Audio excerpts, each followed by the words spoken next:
Hey everyone, happy Monday. How's it going? Now today's video is going to be a little bit different. I wanted to have just a sit down, casual conversation with one of my friends. He drives Uber full time, so I just wanted to interview him and pick his brain about, what's that like and how is he treating that like a independent business? How is he running his operation doing Uber full time? So coming up is this kind of casual, unedited interview that I had with one of my friends about all of that. So I hope you like today's video and let me know, if it's a format that you guys enjoy or, if it's interesting to listen to. So with that said, thank you, and we'll get to the video now.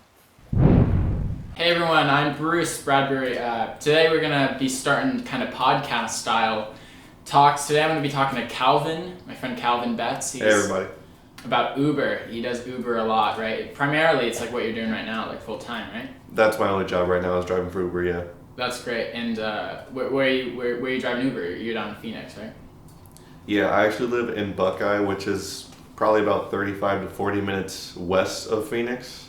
But, I pretty much handle the whole Phoenix area. That's good. How long you been doing Uber for? So when I started out, it was probably about 3 years ago by now. And yeah, I did start doing it part-time. But about a year ago, I started to put more and more time into it because I wanted to kind of test and see, how much I could really make if I treated it like more of a part-time job and, less of something that I do for like maybe 5 or 6 hours a day on the weekends. I had a friend who's doing like, what's the other one? Grubhub on his bike. Yeah. He said it was like a video game. I like that too. It kind of felt like you got the like quests and you got to like, you can click accept on like, it's kind of like a mission. I don't know. It's like that. It's like independent contractor work or? Yeah. Basically, you're like partnered through Uber, so you download the app and they check your car and everything and make sure like it's safe for you to be driving. They do the background check and all that. Mm-hmm. And then once they approve you, you get like your partner status and you can sign on whenever you want, work whenever you want, and then sign off whenever you want. Like you do your own scheduling. You decide when you're going to work, when you're going to start, when you're going to stop, where you're going to be at. Like, it's all on you. You can take, you can do 12 hours straight. That's like the limit. You can't drive more than 12 hours in like a 24-hour period. Or, you can do 5 hours and then take, a 4-hour break and then go do a couple more hours. It's completely on you. What do we say is like the pay? Because I know it's broken down from like per trip. It's like, it's variable per trip, but like per hour. I mean, what's the rate like doing Uber? It depends on where you are and what time of day it is. Basically, everything when you're driving, it all depends on like where you are, what time it is, like the situation, Because I've had times where I've only made like $10 or $12 an hour. But then when it gets busy, when everybody's ordering food or like trying to get somewhere and ordering drivers to come pick them up and take them places, I've made as much as like $30 in 1 hour. Yeah, like dinner rush and dinner rush, yeah. 5 p.m. Mm-hmm. So you do Uber Eats and Uber regular, right? Yeah, I do both. I've been doing both for the past like year and a half. When I still stayed in Portland, I did strictly Uber Eats, and then in Phoenix, in the Arizona area, they don't pay as much per Uber Eats as they do here, so I try to stick just to the UberX, Yeah, I know the Uber Eats is like, I made like $40 an hour. It was like dinner rush. Food here in Portland is great. Food in Phoenix, not so much. Sometimes it's good because, if they tip good, then it makes up for it, but it's different in the markets too, I've noticed, because like here in Portland, you got all these extra incentives for taking trips in certain areas where they'll do the multiplier, and they take the base fare and they'll multiply it by like 1.5, 1.6, 1.7, sometimes they'll more than double it. Yeah. But in Arizona, in Phoenix in particular, there's this one really weirdly drawn border. And if you're within that border, you get extra points to your account, but they don't really give you like a pay boost. But what they do in Phoenix that's different from here in Arizona is they do like surge pricing, I think is what they call it, where instead of the blue border that's static and like they just change the value of how much that border is worth, like how much they multiply it by, they'll have the surge price, which is like in a certain area, they'll highlight the map like either from yellow to red, and when it's red, it's a higher dollar amount, and when it's yellow, it's lower. But if you take a trip within like that little hot zone, then sometimes they'll give you up to like $8 just for accepting the trip on top of it. So like they'll do more of just, you know, incentives of if you take a trip in a certain area, you get free money instead of multiplying the base fare like they do here. Yeah, I've seen it like highest $3. You've seen it like 8? I've actually seen it higher than 8. 8 is like the highest I can remember. I feel like at one point there was some kind of event going on like downtown Phoenix, Yeah. and it was like $12 Oh my god. if you took a trip in that area. It's hopping market, I guess. So. It really is, especially now given the circumstances. You know, a lot of people don't want to leave their houses, which is why before I moved to Arizona, you know, that's pretty much why I decided to fully try it out as a full-time job, because you know, the job I was working, they were paying me still, but it was like optional to go in. And so I decided that I was going to try Uber Eats full time, like while I was still collecting that paycheck. That way, you know, I wasn't like without money if it didn't work out. Yeah, and I went with you. The tips were like crazy because the virus, you know. The tips, yeah. People feel a lot more generous. You know, they kind of view it as like, it feels to me like they view it like I'm risking my life to bring them McDonald's, so they'll give me like just a $6 or $7 tip off of a $4 order, you know, Yeah. which is great because obviously I am putting myself more at risk. At least now in my experience, it's like you just leave it at the door, but you used to like meet them at the door and hand it off to them, right? Yeah, and some people in Arizona, since it's not. There's not as strict of regulations as there are here. Some people will still have me, they'll still ask for me to bring it to their door and like hand it to them. But like I always just leave it on the doorstep because I don't want to do that. Yeah. But yeah, pretty much everyone now is, you know, you go up, you set the food down on the porch, you'll take a picture, like so Uber can verify that you dropped it off there, and then you just mark it as delivered and go on to the next one. Great. There's the incentive program and the promotions. Mm-hmm. So I want to ask a bit about those, because I know I was looking at my app. There are like a lot of these promotions like on different hours of the day. Mm-hmm. But you have Uber Pro or Uber Diamond. So Uber Pro is like their whole incentive points program, which basically if you drive more, you'll get more points and you'll like level up. There's 4 tiers. There's blue, which is like for everybody that just started up. And then once you're past blue, you get to gold, and then platinum, and then diamond is the highest. And I am a diamond driver since I do it full time. Wait, is that like over the course of your time doing it, or does it like reset? It resets every quarter, so every 3 months they bring your points back to 0, but you'll hold the benefits for the tier that you were at before the points reset. Okay. So right now I have about 70 points, but I'm still diamond because between like 3 months ago, I had enough points to reach diamond. But if I don't hit 1,500 points again by January 31st, then I would lose that. Okay. What's the are there like perks to being like the higher level, or what? Every level higher you get more benefits, and like at diamond, you know, you get the most benefits just for like maintaining your status and staying as a driver. So right now, for example, at diamond, I get priority support like through the app. When I call, if I have an issue, I get priority support. I get priority pickup at select airports. So they always have a queue at the airports because there's always like a line of people waiting at the airports to get trips. I'll get put like higher up in the list. I get priority pickup. Oh, that's great. Full paid tuition at Arizona State Online is a big one. So I could take any class online at Arizona State University completely free because they're an Uber partner. And then, you know, there's discounts on car maintenance. There's discounts on like stuff through their other partners in their discount hub. It's great. That's awesome. That's better than any job I've had, I think, benefits wise. Yeah, there is like a lot of incentive. There's a cheaper healthcare and like dental options too, I believe. That's awesome. It basically is like a full-time job. If you treat it like a full-time job, you'll get pretty decent benefits. I don't know about. I heard recently in California, you know, they're like, what are they like stripping the independent contractor title from it? There was a lawsuit that was in progress. I'm not sure the result. Maybe they settled it, maybe they didn't. But that was the last thing I heard. Was there were a bunch of drivers, I believe, who were suing Uber to try and strip the independent contractor status. They wanted to be treated like employees, I believe, was the case. Yeah. Well, we're good here. No. We're good here. We're good in Arizona. Good Oregon. I'm pretty sure we're good like anywhere else there's Uber. And actually, I'm going to look that up real quick. Because I have no idea. Yeah, bring it up. About that case. A California judge ruled that Uber and Lyft have to classify their drivers as employees, not contractors.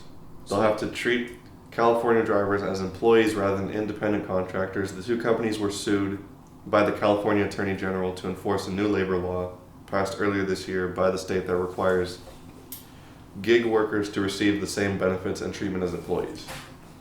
Yeah, see, that's what Uber's saying in here, in this article at least, is like the majority of drivers want to work independently, and we've made significant changes to ensure we are under the California law. So, like, there's probably a handful of people that want this to work and, you know, be treated as employees, but the majority, I mean, I know for me as well, I don't want to be like an employee. I want to stay an independent contractor. Maybe it's because, you know, I'm young and I don't need all these great benefits that like older people doing it on the side do, but you know, I'm okay if it stays the same. So tell me more about the incentive program, because I know for me, like, I didn't have a car for a long time. I just got a car like a month ago, right? Yeah. So I was like, oh, I finally have a car. I'm finally able and eligible to do Uber, but I'm aware that you can rent a car now. Like, it's really simple, kind of through the app. Just like they almost like give you the materials, you know, and then you go out and do your work and you pay the rental fee. So is that like, what have you seen with that, with renting your own car? Well, I've actually talked to a few people when I was driving UberX, like people that have done the car rentals before, and I've heard mixed reviews about Uber and Lyft both, because like they take that payment out of what you earn, so you already have to make like a certain amount just to, you know, be able to pay for the car for the week. But they do provide the car. It's already checked by their mechanics and everything, so you know it's like safe to drive to their standards. And they provide insurance for it, like they cover the insurance. So all you're paying for is the weekly rental, which depends on what kind of car you get, you know, and like what market you're in, I'm assuming. And after that, you just pay for gas, and you know the rest of the money you keep. Startup costs there, but it's good for. I mean, only $150 a week, and you know if you put in hours like I do, you'll make more than that in one day, and then you know the rest of the week you just pocket it all that you don't spend on gas. The comfort and the like. They have the comfort. They have like the fucking supercar one, right? I think that's the comfort. They have like Uber Black and that stuff. So. That's great. I wonder what the rental on if you could rent like a supercar. Too much. $1,000 a month or something like that. Uber Black is the luxury vehicles for a higher price. I can't see like myself. I mean, maybe it's just people that have a lot more money, but like I'd never be like, I'm gonna pay more just so I can sit in a nicer car. Yeah, that's what they say. It's like for business meetings and that type of stuff. So what kind of cars are for Uber Black? So like you can get an Audi A6 Q7 or an A8, a Bentley Mulsanne or a Continental, a BMW 5 or 7 Series, Cadillac DTS or XTS, a Jaguar FF or XJ, a Lexus LS, a Lincoln MKT or MKS, and then of course the Benz MSE or R350. See, it's like, I don't know, man. Like whatever your it's like luxury. It's like it feels like a luxury job almost, like, you know. Oh yeah, it is. It's definitely high paying, and like, well, this is one thing that I heard, you know, with like in New York with the cab union, like you would, like, before you bought a cab or before you became like a cab driver, you need to buy this emblem, this token that's like you're part of the cab drivers union. And I'm not quite sure on the price, but I think it was like $20,000, you know, for this token to like become like a cab driver. So for people like and it was like a barrier to entry, you know, because you needed a car. There wasn't much option for like renting a car. Like maybe you rented from a cab company, but you know, you needed a car. You also needed this emblem before you started. So I'm assuming there was probably like loan programs, right? But like, you know, you want to start as a driver and you're just like in debt, like right off the bat, from the very beginning, right? And I don't know, I heard this, I was just like around this conversation where it's like talking about the cab union, and it was kind of against Uber in the sense of like Uber came along and like, you don't need, you know, there isn't a union for Uber. Because you're an independent contractor, it's not unionized. Yeah, because you're independent, and it's like wrecked the cab driving like industry almost. But I'm just thinking about like the people, like all those people that like bought the tokens, you know, like back in the day you had to have that token that like cost you so much money up front, and then Uber comes along and like you're still indebted to like paying this cab token. But now you got all this extra competition because Uber came, and then, you know, of course Lyft came right after that, and then there's like other smaller ride-sharing companies, it seems like, all over the place that aren't like as big as Uber or Lyft, but you know, they still compete with the cab companies. Yeah, well, that's the thing with like turning into an employment job. I feel like, I mean, I don't know much about unions, but I feel like then it's going to become a kind of like union. I don't know much about it to talk about it, but that's one interesting thing I just heard with. There's like no barrier to entry. I mean, like even with, you don't even need a car. You know, you can just rent a car if you wanted to. You know. As long as you can pass a background check. Yeah. All right, what's the most, I'm interested in like what's the most you made in a day, and then like I don't know, is it like per week, like what's the most, like what's the highest week you made? All right, so the highest week I've made was about $1,300 in a week, and that's before you take out the price of gas and everything, but my car's pretty good on gas, so honestly, I would probably only take like $100 of that from gas. So I profited about $1,200 that week. Wow. And my biggest day, if you don't count like all of incentive for, you know, if you do a certain amount of trips, you'll get a bonus sometimes. So if you don't count that, the most I made in a day is about $150. But if you want to throw in the bonus in there, you know, because I hit a certain amount of trips during the week, but I hit it on that day, the most I've made in a day is about $350. Wow. That was with, you know, a free $100 because I hit a certain amount, so I still made about $200 that day before the bonus. That's awesome. And what do you? I mean, you probably don't remember, but what's the like? How many hours do you think you worked on that one specific day where you made like $350? That was probably about an 8 or 9 hour day. Wow. It's just that during that 8 or 9 hours, I completed a certain amount of trips for, you know, a 4-day period. And so if you hit a certain number of trips, they have the incentives where they'll just, you know, give you like a bonus. They'll give you extra money just for being consistent in doing their trips. Yeah, I think I was with the diamonds, with the incentives, there's also the quests, right? So you can pick, I feel like that pays for a lot of it. Is like Uber incentivizes you, of course, to like keep doing it and do more trips. This is where it goes back to you treat it saying it's kind of like a video game, because yeah, they do treat it like, you know, you're on a mission, you know. So every week they'll do 2 sets of quests between Monday at 4 a.m. and Thursday at like 3:59 a.m. They'll break that up, and that's like the first period, and the second period is Friday at 4 a.m. until Sunday at 3:59 a.m. and that's the second quest period. And so they'll basically give you the options, and any quest you pick, there's like 2 milestones to hit. You know, there's the lower one and the higher one, and the higher one will pay you more money, and they'll give you like 4 or 5 different quests to pick from, and it's basically anywhere from do 40 trips to get maybe like $100, or do 80 trips to get like $250. It depends on the week.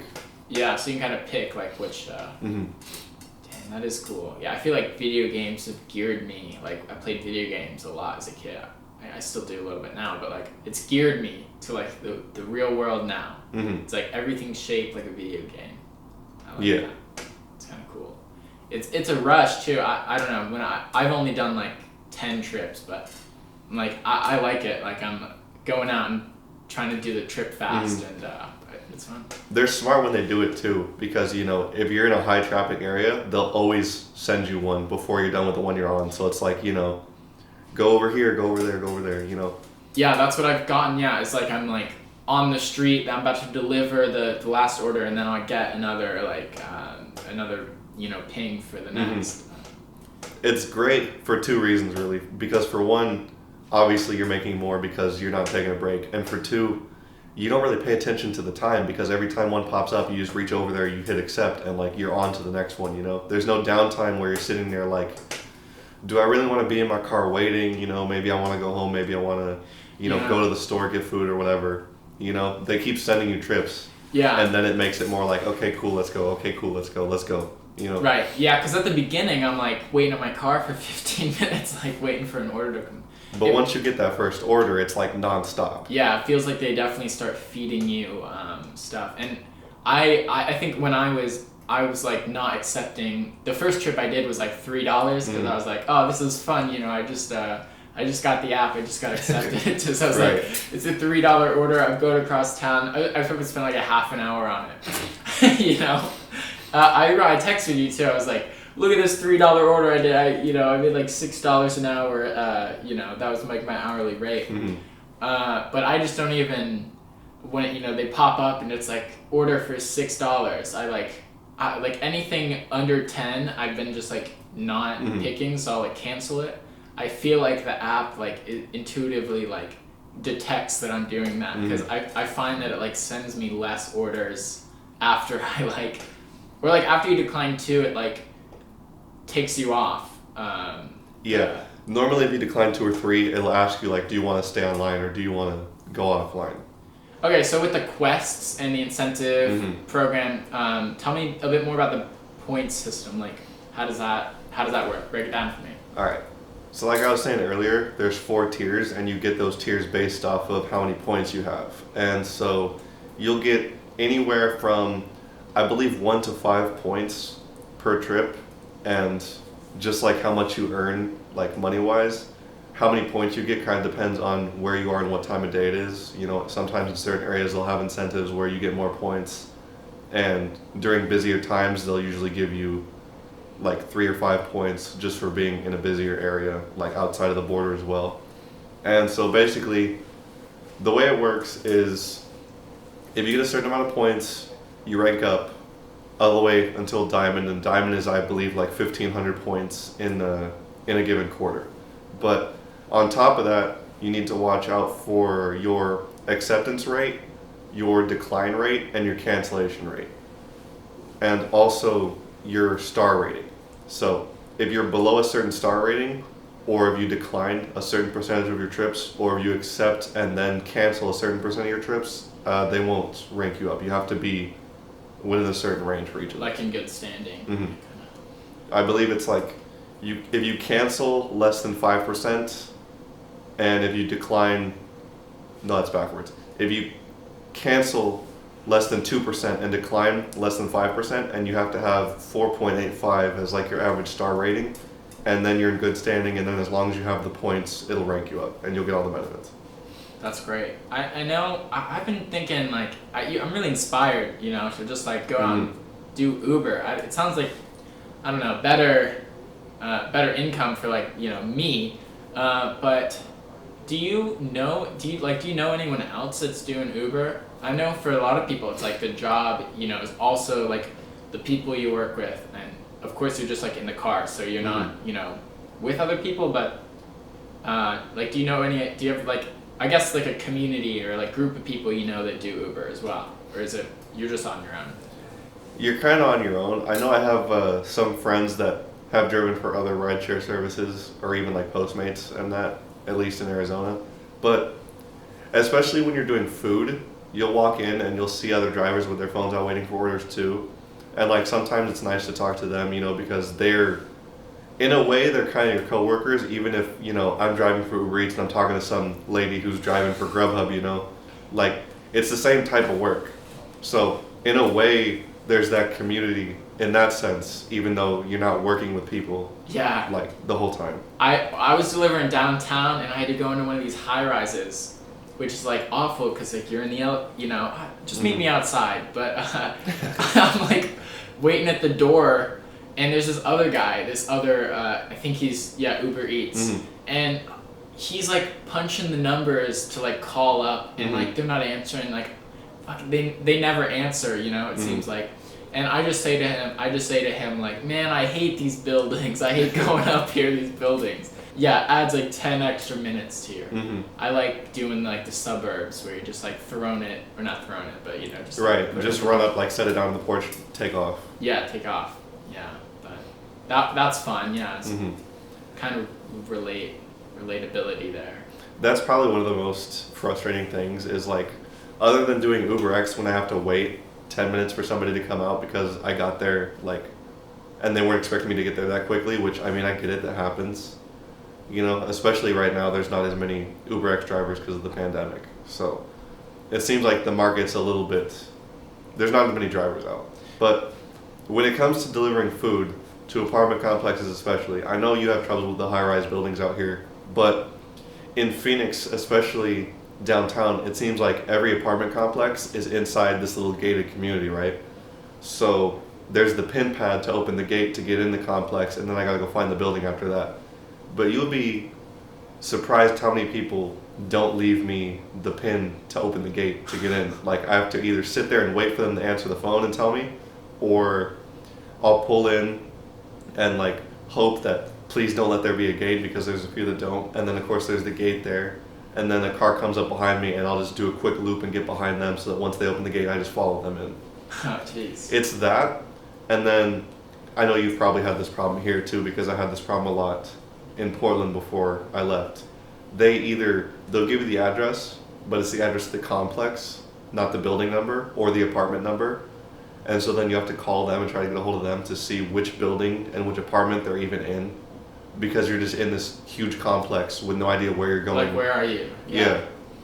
If you sit there for long enough and you try to contact them, you could like cancel the order and still get paid if you can't find them, You don't have to sit there for 20 minutes and try to get a hold of them. 10 minutes or something like that. Yeah.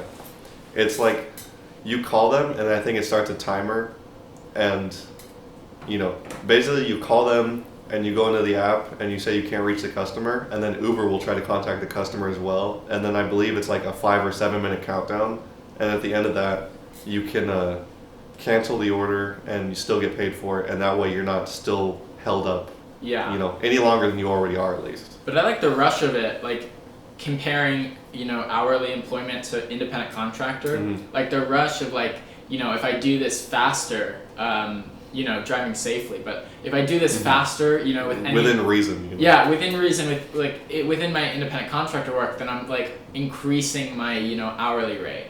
That's like what's fun to me, is like the faster and the like more efficiently you work is like the more you get paid. Whereas like if I'm doing employment hourly, I'm just like, oh, I'm here for an hour. I feel like it's a lot more product based, where like it's more you're more thinking as an employee about the kind of like the level of care you're putting into the work, because obviously if you're doing independent contractor, then you're like relying on the quality of your work to pay you. Whereas like if I'm hourly, I'm just like, oh, I'm here for an hour, that's $15. So like this thing that like could I do in an hour. I mean, you try to be good at your work, but in the back of my mind, at least, I'm thinking like, I'll just I can work a little slowly with this thing. I completely agree with that. And look, that's the thing too, is like with Uber being an independent contractor, everybody's had days where they were tired, or they just didn't feel like, they felt lazy, they were unmotivated. And hourly work, like, I don't care who you are or how hard you work, everybody has had days at like an hourly wage job where you show up and like you don't really do much. You have no motivation, you have no energy, you're just kind of like you look like you're working when the managers are there, but when they're not there, you're not like moving that fast, you're not working that hard, you're just kind of there to get your paycheck and then go home at the end of the day. But with Uber, the days where I feel like doing that, I just won't go out and work at all. But I still work like sometimes like 6 or 7 days out of the week. I will go for the full week because that's part of the fun of it. Is like you gotta budget your time. You gotta make sure you're moving quickly. You gotta make sure you're paying attention to where you're going. It's like it's more fun for me than any part-time job I've had working hourly. Because you're like working for yourself and you're like making you're like making up your results. I think. Yeah, it's 100% on you. Yeah. If you're driving Uber, you can't just show up, sign on, and like sit there and get paid for free. It's all on you. It's what you want to do. Do you want to take that trip for $4, or do you want to decline it and wait for a bigger one, or do you want to like take that $4 and just try to get it done as quick as possible? And for me, since I got my Quest promos, I'm gonna take that $4 trip because I'm gonna get that $4 trip done, and then I'm one trip closer to getting, like maybe $200 at the end of the week for doing 60 trips in that 4-day period. Yeah, that's where it's sweet. I think is like it's when you're at your level with Diamond, it's like not even based on precisely on like how much the trip is. It's just like your trip count, and they actually pay you for right. They're like with the Quest, they like pay you for doing a certain amount of trips. Right. The only bad thing about that is if I'm not out there every day and I decide to start taking those cheaper trips early on, then it's not going to make up for it, But if I'm out there for 4 straight days and I hit 60 or hit 80 or, however many trips I decided to do for my Quest that week, then that more than makes up for it at the end of the week when I get that bonus, I make a lot more than I would have if I had declined all the small ones and stuck to the bigger ones. Yeah. So, plans for the future, with Uber, like I know it's your income right now, but is that something that you want to stick with? Is it stable kind of work? Honestly, I wasn't even doing Uber at first when I moved to Arizona because you have to like transfer the market. You can't just drive to a new state and just start driving. You have to go through them and tell them you're going to drive in a new market. So for a while, I was trying to find like a part-time job, and I wasn't going to put Uber back as like a part-time thing, and just work like a regular hourly job and then do Uber as well. But nobody hired me. Like I didn't get any callbacks or anything because of the COVID, obviously. So I started driving Uber full-time in Phoenix, and I realized that it paid enough that I didn't need to worry about finding an hourly job anywhere. And so because it has been consistent, I'm probably going to keep doing that like all the way through school as much as I can until eventually I get my law degree and hopefully begin practicing somewhere like at a firm or something. But until then, Uber's been consistent. It pays a lot better than a lot of jobs.